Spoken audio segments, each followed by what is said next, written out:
বাচ্চারা বসে থাকলে যে সমস্ত আশ্রমবাসীরা আছে তারা কি বলে, এই ছেলে ওই সামনে ওই কুটিগুলো সরিয়ে পরিষ্কার করে দিত, একটু জল এনে দিত, একটু জ্বালন এনে দিত।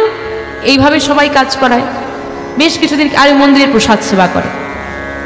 মন্দিরের যিনি গুরুদেব তিনি বেশ কয়েকদিন ভোলাকে খেয়াল করে একদিন ডাকছে, এই শোন ছেলে, তুই সবসময় এখানে বসে থাকিস, তোকে কেউ বকে, কেউ খারাপ কথা বলে, তোকে দিয়ে কাজ করিয়ে নেয়, তোর রাগ হয় না, তোর অভিমান হয় না?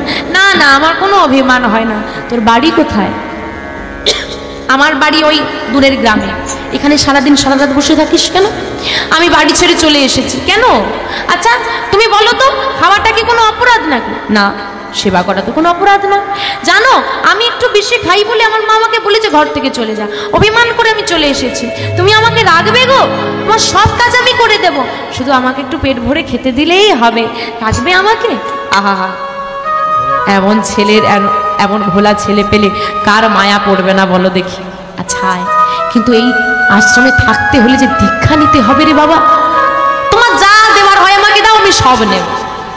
দীক্ষা দিয়ে ভোলাকে রেখে দিয়েছে আশ্রমে। সকাল থেকে রাত পর্যন্ত আশ্রমের যত কাজ ভোলা করে। কত লোক বকা দেয়, কারোর কথায় রাগ করে না। এত ভালো ছেলে, শুধু একটু খায় বেশি। একদিন সকালবেলায় উঠে দেখছে, প্রতিদিন সকালে উঠে দেখে মন্দিরে রান্না বান্না শুরু হয়ে যায়, কারণ সময় মতো ভগবানের ভোগ লাগে তো। কিন্তু আজ সকালবেলায় উঠে দেখছি রান্না বান্না আর হচ্ছে না, রন্ধন কার্য বন্ধ রয়েছে। কেন গো? হ্যাঁ, আজকে এই যে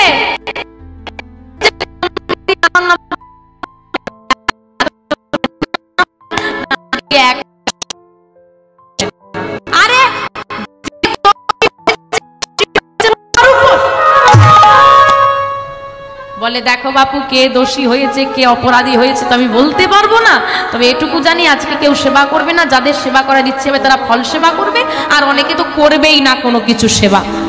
না, ব্যাপারটা তো ভালো ঠেকছে না। তাহলে এই ব্যাপারটার কে উত্তর দিতে পারবে? গুরুদেব। গুরুদেব, ও গুরুদেব, গুরুদেব। সবাই বলতে গিয়ে না বলে, কি বলেছে? আজকে তো একাদশী, আজকে তো রন্ধন হবে না। কি রন্ধন হবে না? আমি খাবো কি? প্রথম দিনই কিন্তু আমি বলেছি আমি সব কাজ করে দেবো, আমাকে পেট ভরে খেতে দিতে হবে। রান্না না হলে আমি খাবোটা কি? আমি কিন্তু খিদে পেটে থাকতে পারবো না। চুপ চুপ চুপ, আমি চুপ করবো না। আমি জানি না কি করবে তুমি, আমাকে রেখেছি যখন খেতে। আরে চুপ কর, কেউ শুনতে পেয়ে যাবে তো। আজকে রান্না হবে না, আমি খাবো কি? আমি খিদে জ্বালা সহ্য করতে পারি না তো। এক কাজ কর, রান্না তো আজকে মন্দিরে হবে না, এনে তুই আটা নে, আলু নে, আর ওই জঙ্গলে চলে যা, লুকিয়ে লুকিয়ে যাবি, রান্না করবি, সেবা করবি, সন্ধ্যাবেলায় ফিরে আসবি, কিন্তু মন্দিরে কাউকে কিছু বলবি না। শিষ্যকে তো ঠান্ডা রাখতে হবে। তার বাবা কোনো দোষ নেই, একটাই দোষ। আর শোন, তাহলে হবে তো? হ্যাঁ তাহলে হবে, কাউকে বলবি না কিন্তু। না না, কাউকে বলবো না। তবে শোন, গুরুদেবের কেমন শিক্ষা দেখেন। ভোলা ছিল শ্রীরামচন্দ্রের ভক্ত। বলছে যখন সেবা করবি তোর প্রভু শ্রীরামচন্দ্রকে ডেকে তাকে সেবা দিয়ে তারপর তুই সেবা করবি। কি এটা সৎ শিক্ষা তো? ভোলা বলে বসলো কি জানো, এইটুকু আটাতে দুজনের কি করে হবে? আর একটু দাও, তাহলে ডাকবো, না হলে ডাকবো না। আচ্ছা ঠিক আছে, তাই নে। মানে ভোলার কাছে ভগবান মানে সে জানে কোনো ব্যক্তিকে ডাকতে বলছে, আসবে। তো ভোলা কি করেছে, ওই আটা আলু আরো বেশি করে নিয়ে জঙ্গলের মধ্যে গিয়ে সুন্দর করে রান্না করেছে, সবজি তৈরি করেছে আর রুটি তৈরি করেছে। রুটি তৈরি করে এবার খিদে পেয়ে গেছে, বেলা হয়ে গেছে। অন্যদিন তো মন দেখ ভোগাই খেয়ে না, আজকে নিজেকে রান্না করতে হয়েছে। তাই এবার মনে তাড়াতাড়ি করে ডাকি, আর তাড়াতাড়ি করে প্রভু এলে তাকে সেবা দিয়ে আমিও বসে পড়বো একসঙ্গে সেবা করতে। তাই ওই জঙ্গলে বসে বসে ডাকছে প্রভু শ্রীরামচন্দ্রকে, রঘুপতি রাঘব রাজা রাম পতিত পাবন সীতারাম। रघुपति राघव राजा राम पतित पावन सीताराम। रघुपति राघव राजा राम पतित पावन सीताराम। जय रघुपति राघव राजा राम पतित पावन सीताराम। राजा राम पतित पावन सीताराम। राजा राम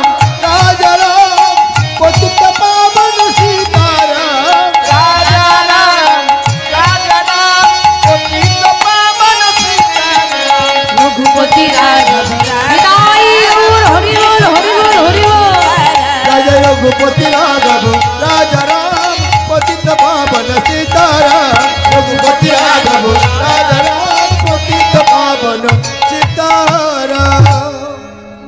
ও বুঝেছি, মন্দিরে ভালো মন্দ রান্না হয় তো, আমার রুটিগুলো একটু পুড়ে গেছে বলে আসবে না। এই যে শোনো, যদি আমার পোড়া রুটি দেখে ভেবে থাকো আসবে না, তাহলে বলে রাখি সারাদিন না খেয়ে থাকতে হবে, মন্দিরে কে দোষী হয়েছে রান্না বান্না হবে,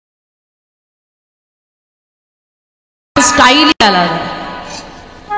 বলছি এভাবে যদি ভগবানকে ডাকে এত সরল বিশ্বাস নিয়ে, তার বিশ্বাস যে ভগবান আসবে, বিশ্বাসেই নামিয়ে আনলো ভগবানকে। ভগবান নেমে এলেন, রাম বাম দিস জানকী, রাম আর বামে জানকী। জানকী মানে সীতা মাকে নিয়ে তিনি দর্শন দিয়েছেন। হ্যাঁ গো মা, তোমার ঘরে যদি আসে তুমি কি করবে গো?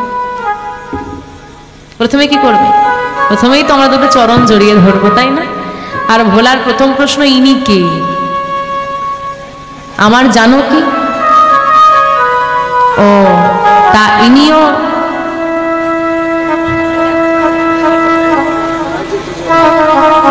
রান্না কতজনের হয়েছে? হ্যাঁ হয়ে গেছে কতজন? 3 জন। এটাই মাথায় আগে চিন্তা, ইনিও সেবা করবেন। তুমি দেখেছো সেবার জন্য তো করবেই না। গুরুদেব বলে দেয়নি এর স্বভাব ভালো নয়, একজনকে ডাকলে দুজন আসে, নেমন্তন্ন করেছি একজনকে চলে এসেছে দিত। আমার তো একটা মান সম্মান আছে নাকি? তা দুজনকে তো সেবা দিতে হবে, রান্না হয়েছে দুজনে, তা দুজনকে সেবা দিয়েছে, ভোলার হয়ে গেছে একাদশী। ভগবানের লীলা দেখুন। আর বাড়ি ফিরছে আর মনে মনে ক্ষুধার জ্বালা তো সহ্য করতে পারে না, মনে মনে চিন্তা করছে এবারে এসেছো এসে পরে বারে আমি দেখিয়ে দেবো, বুঝিয়ে নেবো তোমাদের। 15 দিন পর আবার একটা একাদশী। এই যে গুরুদেব, সে একজন আসেনি, সঙ্গে আবার তার জানকীকে এনেছে, তাই দুজনের খাবার দিলে হবে না, আজকে আমাকে 3 জনের দিতে হবে। গুরুদেব মনে মনে চিন্তা করছে ছেলেটার তো পেট ভরেনি, হয়তো তা চাইতে হয়তো লজ্জা পাচ্ছে, তাই দোষটা ভগবানের ঘাড়ে চাপিয়ে দিয়েছে। আমরাও সেই রকম, কোনো সমস্যা হলে সব দোষ ভগবানের ঘাড়ে দিয়ে দিই। যাই হোক, এইবার 3 জনের নিয়ে এসে রান্না বান্না করেছে সুন্দর করে, আবার প্রভুকে ডেকেছে, রাম বাম দেশি জানকী লক্ষ্মণ সঙ্গ ভাই, সঙ্গে লক্ষণ এসে হাজির। ইনি কে? তোমার ভাই। ইনিও বলে ডেকে এসেছে যখন তো সেবা নেবেই না। রান্না কতজনে? ভোলার কি হবে? ভোলা রয়েছে একাদশী। হ্যাঁ, স্বভাবটা একদমই ভালো নয়, পরের বারে দেখে নেব। গুরুদেব এবার 4 জনের দাম। গুরুদেবের মনে সন্দেহ জেগেছে, তো খাবার কি করে, তোমাকে দেখতে হবে। এত খাবার তো একটা মানুষ খেতে পারে না। আমার মনে হয় ভোলা সব আটা আলু নিয়ে গিয়ে বাজারে বিক্রি করে, আমাকে দেখতে হবে। পরের বারে 4 জনের নিয়ে এসেছে, 4 জনের নিয়ে এসে রন্ধন হয়েছে, রাম বাম দেশি জানকী লক্ষ্মণ সঙ্গ ভাই হনুমান সঙ্গ আয়। মজারও তো একটা সীমা হয়, এভাবে কি মেনে নেবে কেউ? পরের বারে দেখে নেব। আবার পরের বারে আরো বেশি করে নিয়েছে, গুরুদেবের সন্দেহ আরো বেড়েছে, বলে আজকে তোকে হাতে নাতে ধরব। এইবার ভোলা সব খাবার নিয়ে এসে জঙ্গলে এসে চিন্তা করছে এত রান্না করতে হবে বাবা। তারপরে তার আবার স্বভাব ভালো নয়, একজন একজন করে বাড়িয়ে আনে। তা এক কাজ করি, আজকে রান্নাটা করব না, আগে ডেকে নি কতজন আসে দেখবো, তারপর রান্নাটা আমি বসাবো। নিতাই গৌর হরি হরি। তা বুদ্ধিটা ভালো করেছে না? সীতারাম এসো, সীতারাম এসো। ভোলার ধারণা যা সত্যি হলো তা, লক্ষ্মণ শত্রুঘ্ন সহ ভরত যত রাম ভক্ত ছিল সবাইকে নিয়ে এসে হাজির। আমি জান তোমার স্বভাবটাই ভালো নয়, এই জন্য তো রান্নাই করিনি। ও মা, এতজনের রান্না আমি করতে পারবো না। তা মায়েদের কাজ কি? রান্না করে সন্তানের সেবা দেওয়া। তা মা তুমি রান্নাটা করো আর আমার সেবা দাও। জানকী মাকে বলছে তুমি রান্নাটা করো, আমি প্রতিদিন রান্না করে সেবা দিই, এবার আজকে তুমি রান্না করো, আমি সেবা করো। হ্যাঁ ও মা, মা বলছে তোর মতো যদি সন্তান হয় আমি প্রতিদিন রন্ধন করতে রাজি আছি। সীতামা বসিয়েছে রান্না, হনুমান জ্বালানির জোগাড় দিচ্ছে, লক্ষণ সবজির জোগাড় দিচ্ছে। আহা, রান্না হচ্ছে। আর পেছন দিকে এসে দাঁড়িয়েছে কে? গুরুদেব। ভোলা ও তুমিও এসেছো গুরুদেব, বসো, এসো এসো বসো, এই রান্নাটা হয়ে গেলেই সেবা হবে, বসো, মা রান্না করছে। কিন্তু গুরুদেব তো কিছুই দেখতে পাচ্ছেন না। ভক্তিটা কার, বিশ্বাসটা কার? ভোলা।